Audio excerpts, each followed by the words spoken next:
Right, so it has happened. The Minister of War and Finance has given me the approval to buy a project car, and it's here. I drove it home the other day, and yeah, it's not Betty, it's this one right here.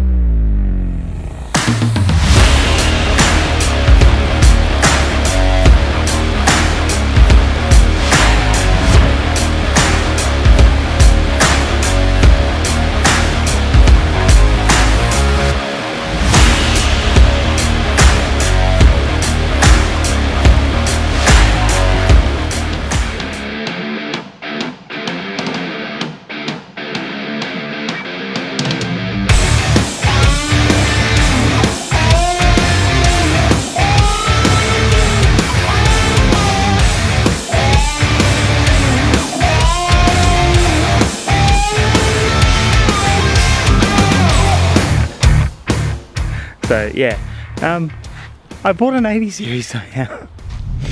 Honestly, was not expecting to be able to afford an 80 series with my $5,000 budget overall.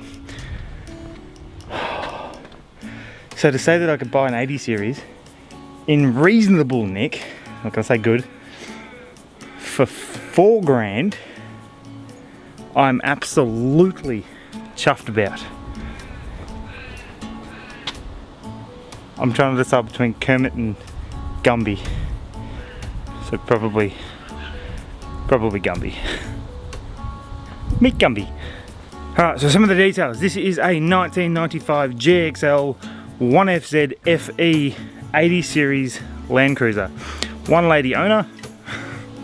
No. In Kermit green? I don't know. It's the green colour, but obviously in faded paint green. Like all Toyotas of this era seem to do, they always seem to just lose all the clear coat. But managed to pick it up for $4 grand. It was a kid who bought it to go camping and then realised he didn't like camping, so he was just trying to offload it relatively cheap, I guess. So he's lost my win. Happy days. It is not perfect though. There is a couple of things that I would have liked to have been slightly better on the car. Overall, the drive line's pretty good. It's got a 2-inch lift in there. It's got like 200 kilo rated springs in the back, rock shocks, not bad overall for a basic shock, and a decent set of muddies on some steel rims there. Pretty good. Interior, my god, I don't think I've seen a cleaner one in a long time. So inside, this thing is actually pretty mint. Comes with the rubber floor mats. Seats are in pristine condition, like very little marks and no ripping, nothing. It's actually really good. It's one of the only ones that I managed to see, even out of like, I was looking at Pajeros and all that stuff as well, where the driver's seat was actually still intact. Like this sucker's like not even close to ripping, which I'm really stoked about. So I don't know whether that's been repaired or whatnot, but super clean inside. Roof lining does need a little bit of fixing, but everything I looked at sort of need a little bit of fixing in that regard. Electric windows work, central lighting, central locking works, electric mirrors work. It's an auto, so if you didn't pick that up before when you looked inside, it is an auto. Comes with the Oricom UHF air freshener, so you know who doesn't like air fresheners. Couple of spare pens and a stubby holder that's permanently screwed to the glove box, which I'm super excited about. Also has snorkel already on the car, just a factory one obviously. Roof rack with a light bar, which actually works surprisingly enough. Rear wheel carrier, which I think they're one of the factory ones. Like I think they're aftermarket, but a lot of the factory sort of done them. In the back, which a lot of this is probably going to get ripped out, a little drill system. Super excited about that. But just a little drawer, little electric brake control as well, and an awning wall. there. Came with a second battery, already wired up through a, it's just a King's battery isolator, so it's voltage, VSR, whatever they're called. Little homemade fridge slide, and that's sort of the back there. Also has the cargo barrier already in the car. Super stoked about that. And a King's awning with the LED strip inside. Honestly, I did not think I could find a car like this for $4 grand. But they're the positives.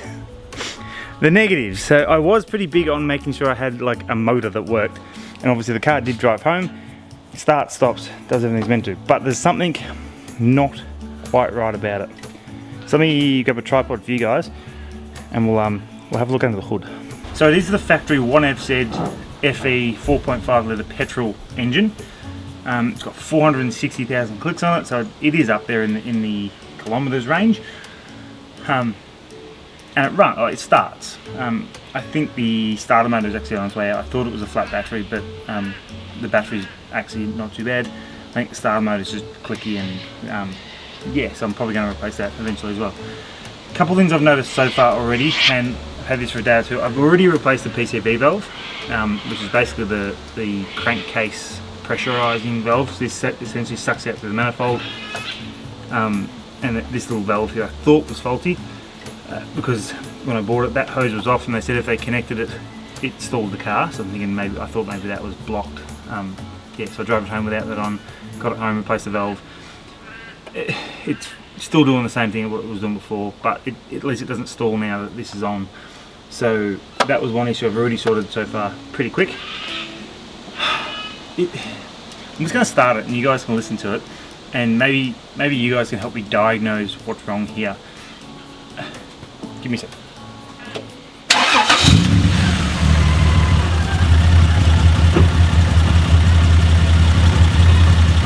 I hope you can hear me over the motor, but I already know there's an exhaust leak down here because you can see a bit of stuff come out when you rev it that night. So it's blowing a little bit of black smoke as well, which I know isn't ideal, but you're getting a fair bit of fume coming out. I can see where it comes from.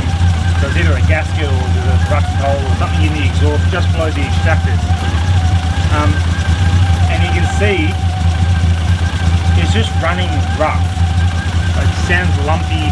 I pulled some of the distributor, the leads off one by one, and they all seem to be firing fine. Like it makes it worse when I pull individual ones off. So the leads seem to be fine. PCV valve's got to be replaced. My next course of actions might be injectors, replace the injectors, or just replace the spark plugs as well. I'm not sure. I'm not sure where I should be heading with this now. One person told me that it might be the valves inside and it might need a top end rebuild. Really hope not. Fairly sure the previous owners already replaced the map sensor. So there's an old one sitting inside, you would have seen it before when we were there. I'm fairly sure this is a new map sensor. So that shouldn't be the issue, but happy to replace it if people say that's probably only it. It revs fine, it idles okay like this, but it is sort of fluctuating in RPM. It doesn't sort of sit at a nice spot. And it is blowing a little bit of black smoke, as I said before. So I'm not sure where to go from here. So the other things I also have checked for vacuum leaks. So I've checked the main intake one, I've checked pretty much anything that I feel is a vacuum hose I think I've checked. Let me know if there's something that you think I wouldn't have known about to check. Obviously it's a complete novice here of mechanical issues. So still trying to figure that part out. Maybe it's a vacuum issue, unsure. I know there's a broken exhaust mount back there and the exhaust looks pretty average, pretty rusted out. That's going to be one job that's going to have to be replaced in general. Probably the extractors as well, maybe, I don't know. The extractors itself look fine, but the exhaust looks pretty average past that point. The car was on gas a couple years ago and it's been removed for a few years, and the entire system's been removed, so there's no trace of the gas left behind. So I don't know whether that's an issue. I can also hear like almost like tappets. Maybe the tappets need adjusting again, but I'll let you have a listen to it now.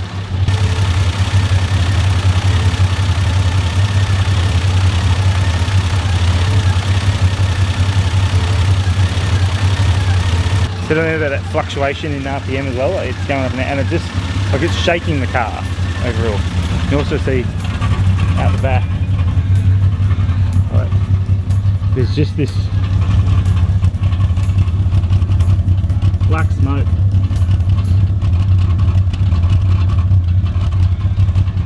So I'm not sure whether that's a case of because the PCV valve's been faulty and now it's back on, it's working better, and just got to get the crap out of the manifold. But no, so I'm a little bit lost. Can you tell I have no idea about engines? Like, why I bought a project car is beyond me, because I'm horrible at this stuff. I'm okay at figuring stuff out. I'll give myself that. But I don't do motors generally. Body and stuff I plan on like sanding this back, repainting it, redoing flares, get rid of that. I found out, 'cause it's been raining the last 24 hours here, found out that there's a leak somewhere in like the front glass or the windscreen or roof, but this driver's seat is now pretty wet. So there's another thing I just found out. So I'm probably going to have to park the car in the shed until I sort that out, so that front seat doesn't get ruined overall. But you can see like it's idling okay, just with that smoke, a bit rough. It drives not bad, but you can tell there's some worn bushes in there, so definitely bushes are going to be have to be sorted out. But I'm bloody excited about this. Like, the possibilities of what I could turn this into, and how much this is going to keep me busy, instead of just sitting on the couch getting fatter because, you know, I'm doing nothing because I'm bored. Let's make that a bit quieter.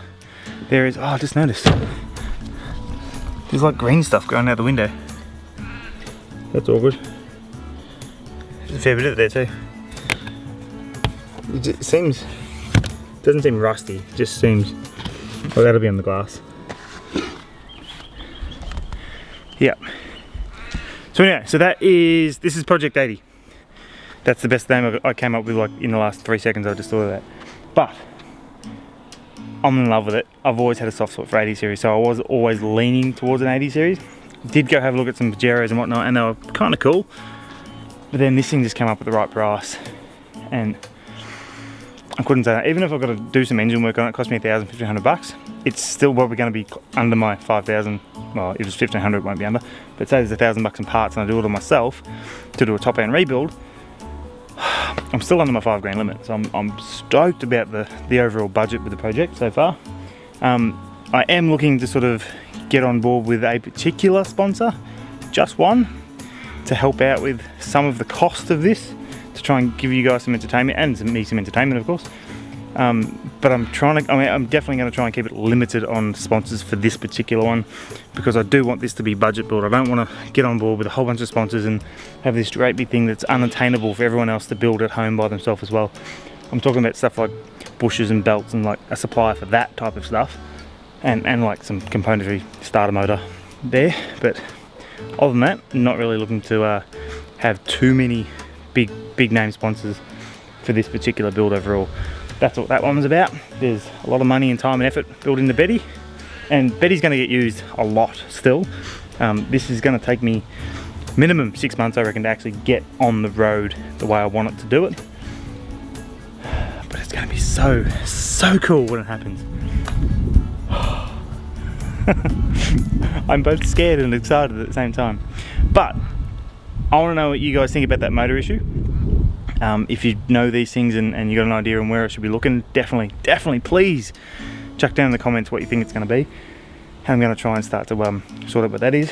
And then let me know what you think about the 80. Should I have bought something different? Are you stoked about an 80 series?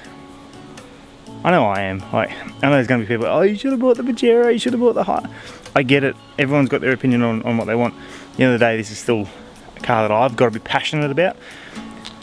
Every time I looked at the Pajeros and whatnot, I wasn't excited. I wasn't like, oh my god. This gets me excited. This is like a nostalgia of just, I love these styles of cars, and just that getting back into a Toyota. You know, I'm sorry, Betty. I'm sorry. I love you. I swear. She heard me. She's angry at me now. But the possibilities are going to be endless with this thing. It's so cool. Alright, don't forget to like, subscribe, leave a comment down below, and let's get started on this thing.